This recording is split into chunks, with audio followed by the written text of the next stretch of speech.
So on this car, we fitted a Metatrack alarm system. So as you can see, it works the indicators with the key fob. On the inside,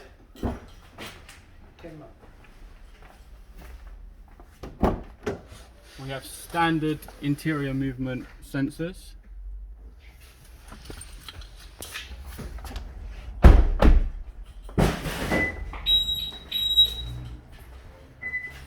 As you know, these cars are notorious for having catalytic converters stolen.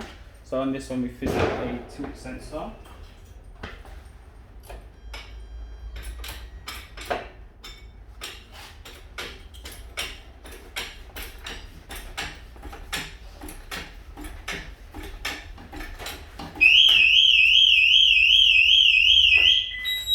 you go. So once it's alerted, it gives you the siren, it's pretty loud, should let any thief be heard.